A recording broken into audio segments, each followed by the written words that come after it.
Bonjour et bienvenue dans l'émission 5 minutes essentielles, 5 minutes pour traiter d'un sujet essentiel de la foi. Et aujourd'hui, j'aimerais vous parler de la bénédiction. La bénédiction est un mot qu'on utilise tellement souvent aujourd'hui. À la fin des cultes, on dit à nos frères et sœurs que Dieu vous bénisse. On dit qu'on va bénir le nom de Dieu dans la louange. C'est un mot qu'on utilise tellement aujourd'hui qu'on tend finalement à perdre le sens, qu'on tend finalement à ne plus comprendre ce que ça veut dire réellement la bénédiction.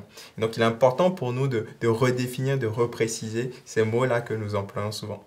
Qu'est-ce que la bénédiction? La bénédiction, lorsqu'on étudie le terme grec et l'étymologie, on se rend compte que la bénédiction, bénir quelqu'un, c'est simplement faire du bien à cette personne ou dire du bien de cette personne. La bénédiction, c'est donc apporter des paroles ou bien des actions dans le but de contribuer au bonheur de quelqu'un. Et lorsque on étudie le terme bénédiction sous tous ses aspects, on se rend compte qu'il y a trois orientations, trois dynamiques de la bénédiction. La première dynamique, c'est Dieu qui bénit un homme. Et dans Éphésiens chapitre 1, verset 3, l'apôtre Paul va écrire aux Éphésiens, il va commencer sa lettre par une phrase qui illustre véritablement ces trois orientations qu'on va voir. Il dit dans Éphésiens 1, verset 3, « Béni soit Dieu, le Père de notre Seigneur Jésus-Christ, qui nous a bénis de toutes sortes de bénédictions spirituelles dans les lieux célestes en Christ. » Waouh!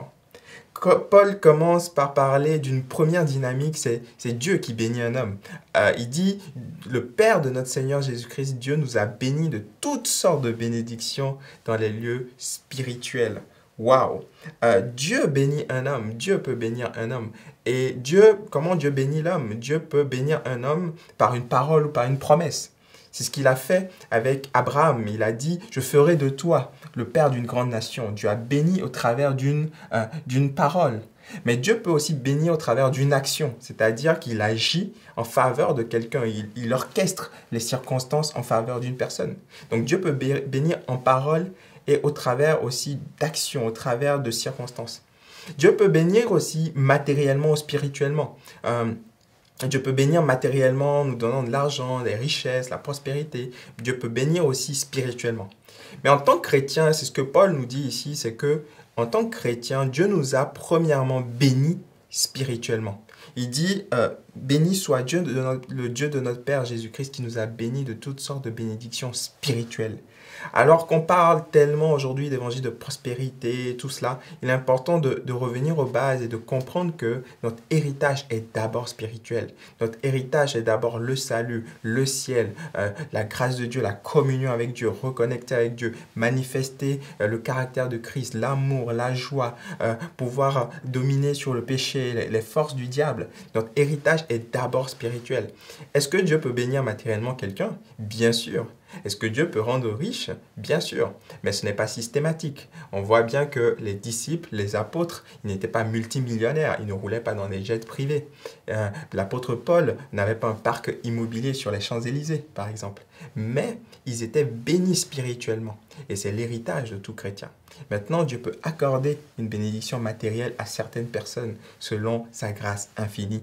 Mais d'abord, il nous bénit spirituellement. Donc Dieu peut bénir un homme, c'est la première dynamique, la première orientation. Mais l'homme peut en retour bénir Dieu. Paul va dire, béni soit le Dieu de notre Père Jésus-Christ qui nous a bénis. Parce que Dieu nous bénit, parce qu'on réalise que Dieu nous a bénis, on veut le bénir en retour.